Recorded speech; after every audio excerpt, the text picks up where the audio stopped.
I grew up in a house where ambition was spoken fluently, but recognition had a strange accent. It always leaned masculine.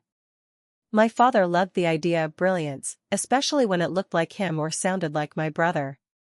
Tyler was older by 2 years, louder by nature, and born with the kind of confidence that made adults nod before he ever finished a sentence. I, on the other hand, learned to make myself smaller, not because I lacked ability, but because silence felt safer than being overlooked. The first time I touched a computer, I was 11. My father had brought home an old desktop from the office, beige and battered, humming like it was tired of carrying other people's dreams. While Tyler ignored it completely, I opened it like a secret door. I didn't know then that code would become my language, my refuge, and eventually, my battleground. I taught myself at night, reading forums, copying lines, breaking things just to understand how to fix them again. The computer never questioned me. It never doubted my place.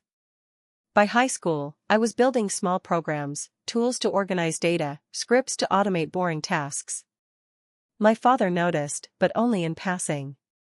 "That's nice," he'd say, before turning back to Tyler's latest plan or pitch. Tyler talked about startups the way people talk about travel, loudly and vaguely. I listened, quietly storing the difference between ideas and execution. When the platform idea was born, it wasn't in a boardroom. It was in my bedroom, at 2:14 a.m., when I realized how vulnerable small companies were to data leaks. I sketched the first architecture on a notepad, mapping security layers and access flows. When I showed my father, his eyes lit up, not at me, but at the potential.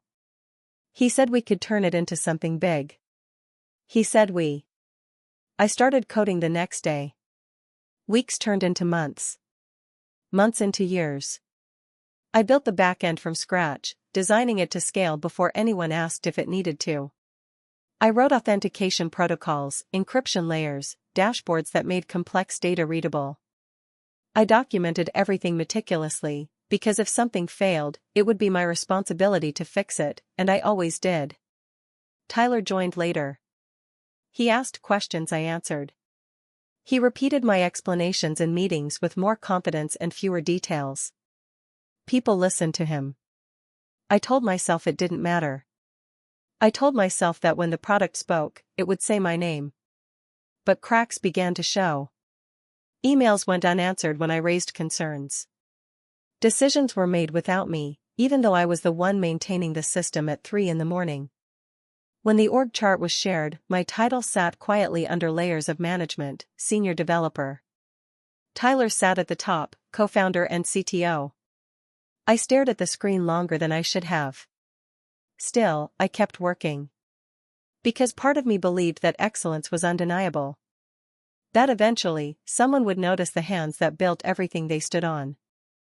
I didn't realize yet that invisibility isn't always accidental. Sometimes, it's inherited. The morning of the investor meeting arrived dressed like a celebration. The conference room smelled of polished wood and expensive coffee, the kind meant to signal success before a single word was spoken. A massive screen dominated the front wall, already glowing with our logo, my logo, though no one called it that. I took a seat near the side, laptop bag at my feet, notebook balanced carefully on my knees like armor. Tyler paced near the stage, rehearsing lines under his breath. He wore a tailored suit, the kind that made people assume competence.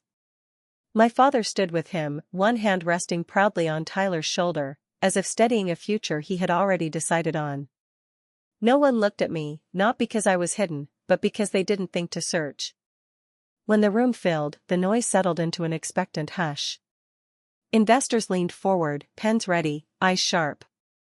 My father stepped onto the stage with the confidence of a man who believed the story before telling it. "Thank you all for coming," he began. "What you're about to see today is the result of vision, persistence, and family." I felt a strange tightening in my chest. "This platform," he continued, gesturing toward the screen, "was built by my son. Every line of code. He dedicated himself completely to this project." For a moment, I thought I had misheard him. As if my brain were protecting me by scrambling the words. But then the applause started, polite at first, then enthusiastic, and reality landed with a sharp, breathless weight. My son. Every line of code. I stared at my hands, suddenly unfamiliar, as if they belonged to someone else. These were the hands that typed through fevers, that rewrote modules when performance dipped, that caught security flaws before they became disasters. They rested uselessly now, unacknowledged, invisible. I wasn't his son. I was his daughter. And I had written all of it. Tyler smiled and nodded, soaking in the approval like sunlight. He didn't look at me, not once. That hurt more than if he had. It meant this wasn't a misunderstanding. It was a decision. My father continued, voice steady. As co-founder and CTO, Tyler will now walk you through the technical architecture. Tyler took a step forward. Then he hesitated. Just long enough for me to see the truth flicker across his face, fear, thin and sharp. He didn't know how deep the system ran. He knew how it sounded, how it sold, how it impressed. But the bones of it? The logic? The thousands of decisions hidden beneath the interface? Those were mine. He glanced at me. In that instant, 1,000 memories collided, late nights, dismissive smiles, titles that shrank my contribution into something almost decorative. The betrayal burned, but it didn't explode. It crystallized. I felt something unexpected settle over me. Calm. Not the fragile kind that pretends everything is fine, but the solid kind that comes from certainty. I knew the truth. And the truth was documented, timestamped, undeniable. As Tyler opened his mouth, I stood. The sound of my chair scraping softly against the floor cut through the room. Heads turned. My father faltered mid-breath. Actually, I said, my voice steady enough to surprise even me, it might be better if I explain the system. The room froze. I didn't wait for approval. I reached into my bag, pulled out my laptop, and walked toward the projector. My heart was pounding, but my hands were steady. If they wanted a story, I would give them one. Just not the lie they were expecting. The walk from my chair to the projector felt longer than it was, each step echoing louder than it should have. I could feel eyes on my back, curious, confused, some already skeptical. My father didn't stop me.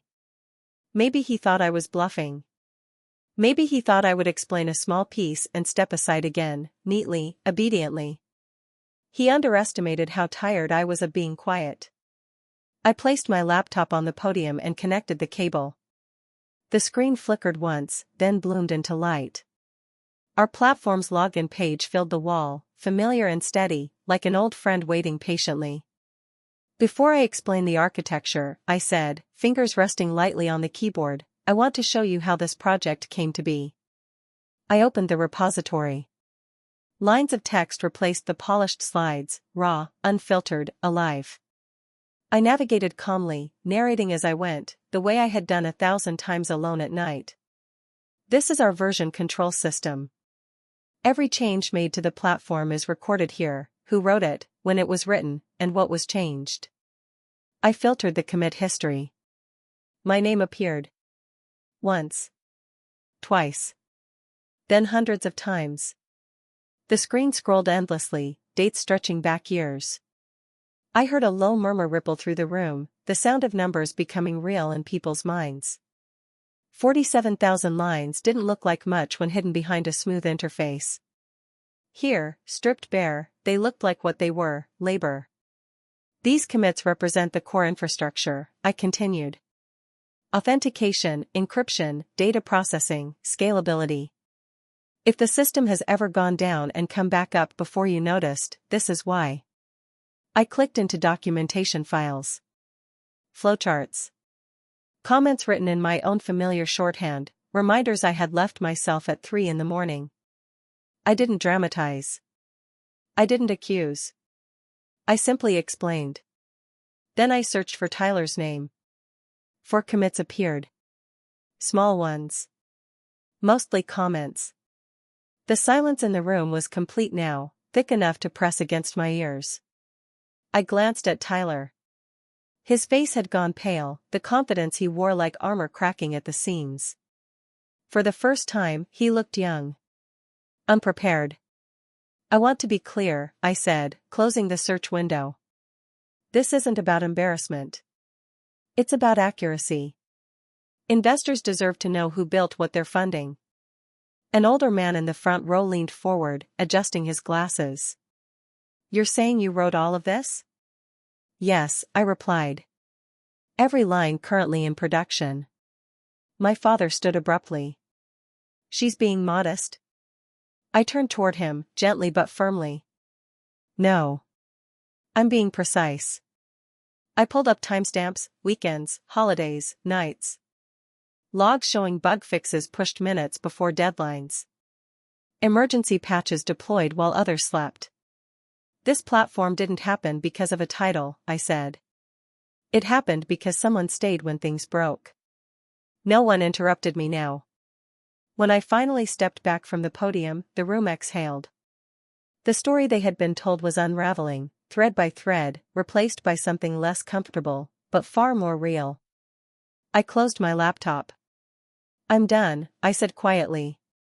And for the first time since the project began, the truth stood taller than the lie. The room was still when I closed my laptop, the glow from the projector fading, leaving only the harsh fluorescent lights overhead. Silence isn't always peaceful, it can press down, weigh, make you feel every second of anticipation. Investors sat frozen, absorbing the undeniable truth.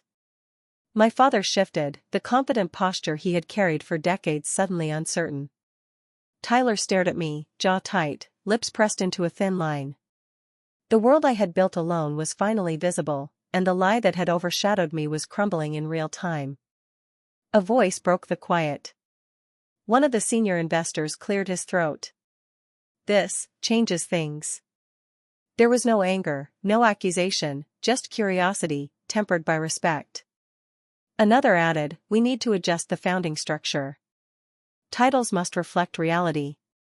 Even in that moment, the clarity of accountability carried more weight than words of praise. Tyler opened his mouth, as if rehearsing excuses he had practiced in front of mirrors for months, but I didn't let him finish. I stayed calm, letting the evidence speak. He had relied on charm and inheritance, I had relied on truth. And truth doesn't stumble. My father finally spoke, his voice quieter than I had ever heard it. I didn't think. I held up a hand, stopping him. You didn't think it mattered who wrote the code. But it did. It does. And it always will. Excellence isn't about being loud. It's about building something that lasts. He nodded slowly, shame and disbelief tangled on his face. For years, he had elevated Tyler's image while I carried the weight of reality, unseen. Now, he saw it. Too late to undo the past, but not too late to acknowledge it. Meetings were scheduled immediately after the investor presentation. Legal teams convened. Contracts were redrawn. I sat at the head of the table, the laptop open before me, my notes ready. Every question, every technical detail, every business plan passed through my hands first. Investors asked Tyler questions now, and he answered with hesitancy, lacking the depth he had pretended to possess. My father spoke less. He listened more. And I realized, for the first time, that being acknowledged didn't require shouting, it required patience, strategy, and undeniable proof. By evening, the company had changed. Official announcements went out, I was named founder and chief architect. Tyler stepped down quietly from the CTO position. Titles that had once minimized me were now corrected. Recognition, once withheld, finally had a home. The relief was sweet, but it wasn't revenge in the conventional sense. It was justice tempered by elegance. Later, alone in my office, I leaned back in my chair. The hum of the computer was familiar, comforting. I thought about the long nights, the holidays spent debugging instead of celebrating, the invisible labor that had finally found a name. I smiled faintly. I hadn't won by fighting, by yelling, or by making others look small. I had won by letting truth shine in the medium I knew best, logic, evidence, and unwavering dedication. When my father knocked and entered quietly, I looked up. I see now, he said simply. No excuses. No deflection. Just acknowledgement. That was enough. I closed my laptop gently, feeling the weight of 47,000 lines of code settle into a new reality. Every line carried my name. Every line carried my effort. Every line, finally, carried my story. And in that quiet triumph, I understood, I hadn't just reclaimed recognition, I had claimed myself.